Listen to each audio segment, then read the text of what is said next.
Let's finally admit what everyone in this room already knows. My sister is nothing but a cold ATM with a pulse, useless in every way that actually matters. My younger sister, Madison, raised her champagne flute and smiled at the crowd of 80 guests like she'd just delivered the toast of the century. My parents laughed. Not a polite laugh. A real one, the kind that rises from the belly when something confirms what you've always believed. My mother actually wiped a tear from the corner of her eye.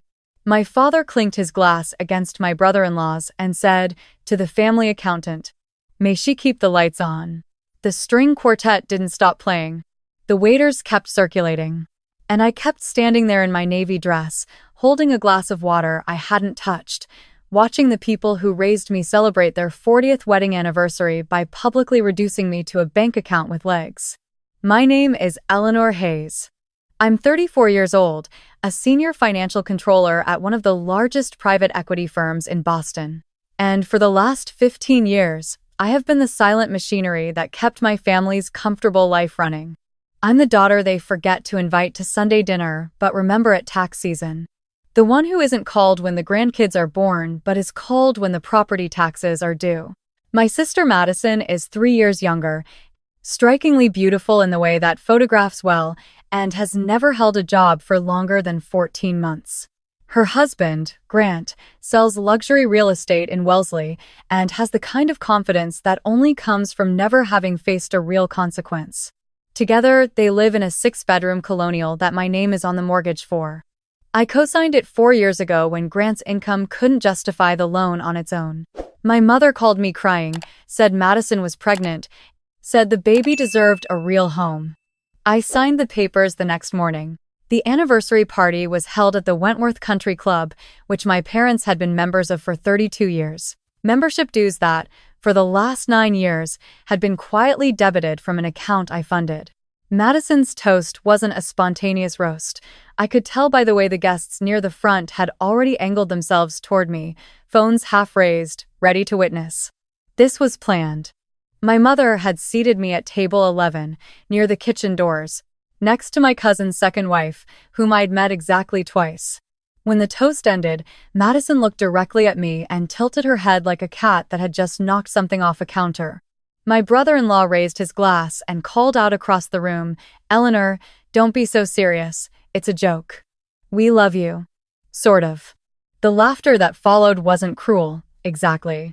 It was something worse. It was comfortable. These people, some of whom I'd known since I was a child, laughed the way you laugh at a well-worn family story. The kind of laugh that says, "Yes, we all know Eleanor. Eleanor the walking wallet. Eleanor the cold one." 15 years of wire transfers had calcified into a personality they'd assigned me without my permission. And then, standing there at table 11 with salmon cooling on my plate and my pulse doing something surprisingly slow, I felt it. Not rage, not hurt. Something else. A sensation like a door clicking shut inside my chest, quiet and final. My phone was in my clutch. I reached in and checked it, not because I needed to, but because I wanted to confirm what I already knew. 3 days earlier, at exactly 9:47 inches the morning, I had met with my attorney, Priscilla Nguyen, in her downtown office. I had signed 17 documents. 17 small papers that, when activated together on a date of my choosing, would dismantle 15 years of financial scaffolding. The date I'd chosen was tonight. The activation was scheduled for midnight. I closed my clutch, smiled at my cousin's wife, and said, "The salmon is excellent, isn't it?" She nodded, confused by my calm. I did not stand up. I did not make a scene. I finished my meal. I danced once with my father, who told me during the waltz that he hoped I understood Madison's toast was affectionate. I smiled and said I understood perfectly. I stayed until the cake was cut. I kissed my mother on the cheek when I left. In the Uber on the way back to my apartment in the Back Bay, I watched the Charles River slide past my window and thought about the first time I'd ever sent my parents money. I was 19 years old, a sophomore at Boston College on full academic scholarship, working 2 jobs to cover my books and meals. My father had called to say the basement had flooded and insurance wouldn't cover it. I'd wired him $800, which was almost every dollar I had. He'd thanked me, told me I was the responsible one, told me Madison was too sensitive for this kind of burden. I remember how warm those words felt, how I'd carried them around inside me like a heater for weeks. I did not sleep much that night, but it wasn't the kind of sleeplessness that comes from pain. It was the kind that comes from anticipation. At 11:58, I sat on my bed in an oversized t-shirt with a cup of chamomile tea and watched the clock on my laptop. At midnight exactly, Priscilla's firm would file the first of the documents. The rest would cascade over the following 72 hours, each one a quiet guillotine falling on a different rope. The first call came at 7:14 the next morning. It was my mother. I let it go to voicemail. The second call came at 7:19. My father. Voicemail.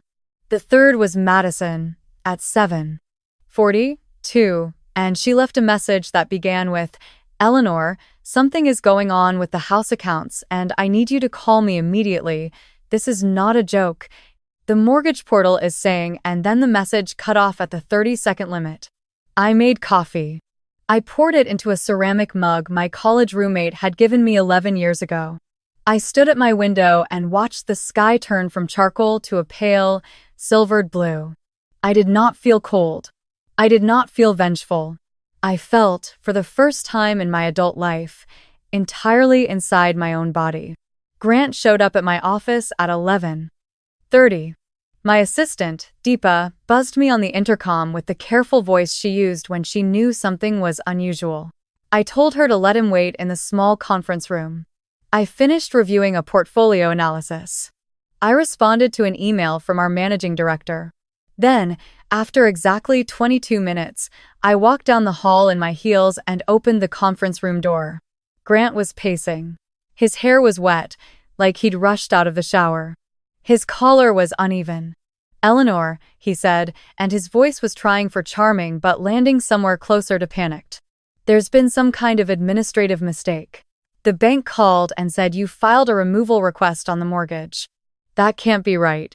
"You can't just I can," I said. "And I did," he blinked at me. For the first time in 9 years of knowing him, Grant had nothing to say. "You co-signed for us," he finally managed. "You don't just walk away from that." "I didn't walk away," I said. "I filed for formal release based on your current documented income and Madison's. You've both built enough credit history and equity over the last 4 years that, legally, the bank will likely approve the removal within 30 days. After which, the mortgage will be entirely in your name. As it should have been from the beginning." He stared at me. I watched him do the math in his head. He was calculating what his life looked like if his monthly housing cost wasn't quietly subsidized by his sister-in-law's credit score and occasional supplementary payments. "You're going to destroy this family," he said. I opened the conference room door. "I'm handing it back to you," I said. "What you do with it is yours." The lunch at my parents' house was at 1:00 the following Saturday. I was not invited. I heard about it from my cousin Harlan, who texted me at 11:52 that morning with, "Hey cuz, weird vibes at your folks' place today, thought you should know everyone's here." I got in my car. I did not call ahead. I parked on the street and walked up the brick path I'd walked up 1,000 times as a child. The door was unlocked. My mother's voice carried from the dining room. She was mid-sentence when I stepped into the doorway. 22 faces turned in my direction. My aunts. 2 uncles. 4 cousins. Grant, whose face went the color of old paper. Madison, who was standing at the head of the table with a stack of papers in her hand. My father, who slowly lowered his coffee cup. "Eleanor," my mother said. She tried to smile. "We didn't know you were coming." "I know," I said. I walked into the room. I did not sit. I set my purse on the sideboard next to a ceramic bowl my grandmother had painted in 1974. I turned to face the table. "Madison," I said, "what are those papers in your hand?" She hesitated. Her eyes flicked to my father. "They're nothing." "May I see them?" "Eleanor, this is a private family discussion, Madison. May I see them?" My father stood up. "Ellie, sit down, have something to eat." We're just trying to figure out. I'd like to see the papers first, Dad. The room was silent. Madison, visibly calculating, finally held them out. I took them and looked. They were printouts. Screenshots of text messages between me and my mother from 3 years ago, curated and highlighted. They were meant to demonstrate that I had promised, verbally, to continue helping the family indefinitely. They were meant to be evidence at what I now understood was a kind of informal family tribunal, convened to decide how to pressure me back into compliance. I set the papers down on the table. I reached into my purse and took out my phone. Since we're sharing documents, I said, let me share a few of my own. I opened my photo album. I had spent the previous evening creating a folder. I airdropped the first image to the television in the dining room, which my father had connected to his phone so he could show his retirement photos. The screen flickered. A PDF appeared, projected in clear, readable font. It was a spreadsheet. 15 years of transfers, itemized by date and recipient. $47,000 to my father in a single year when his consulting business failed. $12,000 to Madison for her wedding. $19,000 for my parents' Mediterranean cruise in 2021, booked under the euphemism of a retirement celebration loan that had never been repaid. The country club dues, the property taxes, the mortgage payments, the medical bills, the emergency transfers that were never quite emergencies. The running total at the bottom, in bold, $291,416. My Aunt Camille made a small sound, like a hiccup. My Uncle Ron set down his fork. Madison opened her mouth. I airdropped the second image. This one was a screenshot of a text message thread between Madison and my mother from 6 months earlier. I had found it on an old shared iCloud backup that Madison had forgotten was still linked to my mother's phone, which I had access to because I had set it up for her in 2019. In the thread, Madison had written, Eleanor is basically our savings account. We just have to keep her feeling guilty enough to not notice. My mother had replied, she won't, she's too boring to have a life of her own. The screen held that message in silence for what felt like a very long time. I didn't come here to fight, I said. I came because I wanted you all to understand what I already know. I have stopped, not because I am angry, not because I am vengeful, because I am no longer available. My mother stood up. Her hands were shaking. Eleanor, those messages are out of context. Your sister didn't mean Mom, I said. I have known for 6 months. I did not confront anyone. I did not slam any doors. I spent 6 months meeting with an attorney. I spent 6 months separating myself from every joint obligation. I spent 6 months building the life I should have built in my 20s but didn't because I was too busy building yours. Madison was crying now. It was a performance cry, the kind she'd been doing since she was 6. You're ruining everything, she whispered. I'm not ruining it, I said. I'm unfunding it. Those are different things. What it does without my funding is its own nature, not my responsibility. I picked up my purse. I walked to the front door. My father called after me, Eleanor, please, let's just talk about this, we can work something out. I paused in the doorway. I turned. Dad, I said. I have been talking to you since I was 19. You've never been listening. You've been calculating. I closed the door behind me. In the 3 weeks that followed, the consequences arrived in waves, each one smaller and quieter than I'd expected. The mortgage release went through faster than predicted. The bank approved the removal of my name within 18 days. Madison and Grant, according to Harlan, had to refinance at a higher rate and were now facing a monthly payment that consumed nearly 60% of their take-home income. The country club notified my parents that their dues were 3 months overdue and that, without payment, their membership would be suspended. My father's consulting firm, which he had been quietly using my business credit line to keep afloat, could no longer draw on that line. It had been closed the morning of the anniversary party. His firm laid off its one remaining employee within the month. Madison's social media went dark for 11 days, then came back with a single post about family being everything that generated 47 comments, most of them from women I'd never met expressing vague, unspecific support. None of it felt like victory. It felt more like watching a lake level drop after a dam had been removed. The water wasn't angry. It was just no longer where it had been. Lucas called me at the end of the 4th week. I hadn't mentioned Lucas yet, and that's because Lucas had not been at the anniversary party. Lucas is my older brother. He is 41, lives in Portland, Oregon, and had stopped speaking to the rest of the family 7 years ago for reasons he had never fully explained to me. He'd sent Christmas cards. He'd called on my birthday. But he had kept his distance. When his number appeared on my phone that afternoon, I stepped out of a meeting to answer it. "Ellie," he said. His voice was quieter than I remembered. "Harlan told me what happened." I didn't say anything. "I owe you an apology," he said. "I got out when I was 34. I never told you why. I thought if I told you, you'd get defensive and stay. So I just left and hoped you'd figure it out on your own. I was wrong. I should have told you. I should have come back for you." I sat down on the bench outside my office building. The wind was moving the tops of the trees. "What would you have told me?" I asked. "That they sorted us when we were kids," he said. "Madison got to be the pretty one. I got to be the disappointing one. You got to be the useful one. And they needed all three to feel like a family. The minute any of us stopped playing our part, the whole thing would collapse. I stopped playing mine. You stopped playing yours. Now it's collapsing." I watched a pigeon cross the sidewalk. "Were you lonely?" I asked him. "For a long time," he said. "But I was mine." I started crying then, quietly, the kind of crying that doesn't make any sound. It was the first time I'd cried since the toast. A month after the lunch, my mother asked to meet me at a coffee shop near her house. I agreed. She arrived before me and had already ordered 2 teas by the time I sat down. She looked smaller than I remembered. Her hair was less carefully styled. "I've been thinking," she said.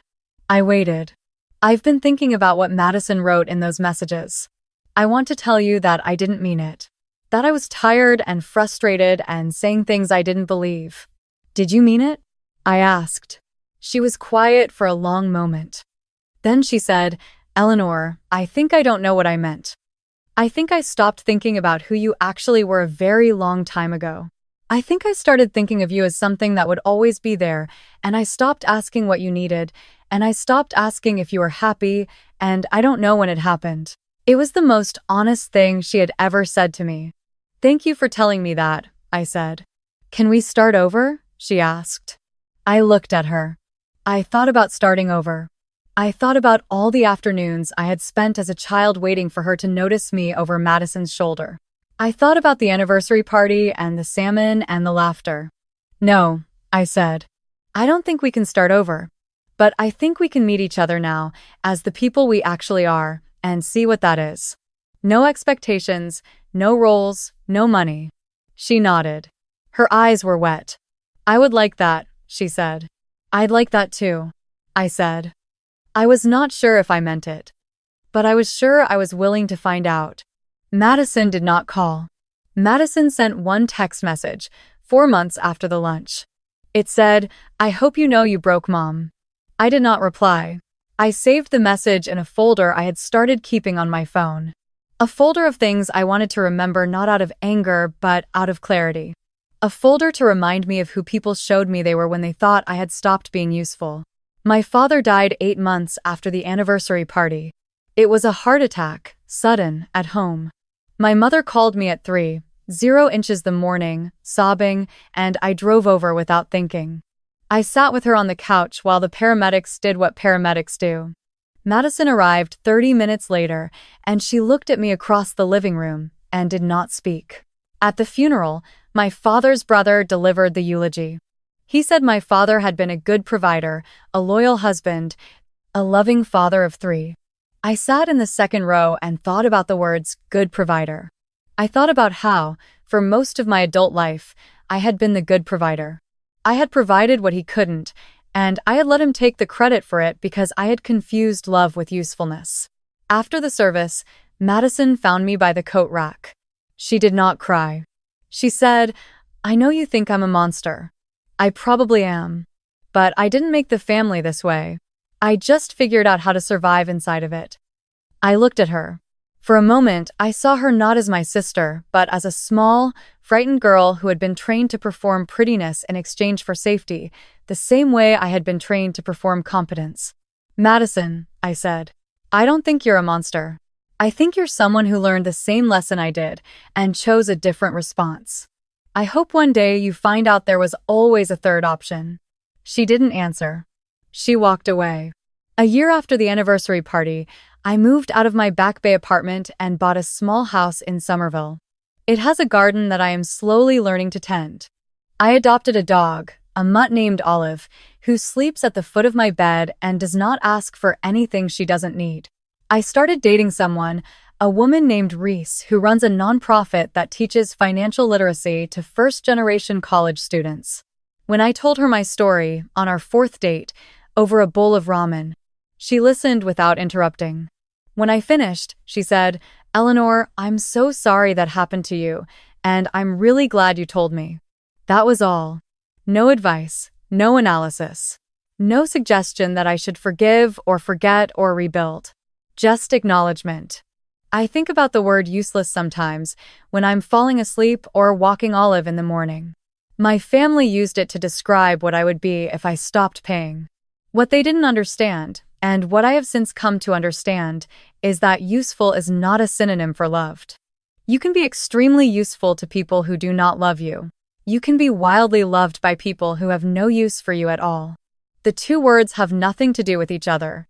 And the mistake I made, for 15 years, was believing that being useful was the price of admission to love. It wasn't. It was just the price they'd quoted me, and I had paid it without ever checking the receipt. I don't know what happens next with my mother. We have tea once a month. Sometimes it is warm, sometimes it is formal.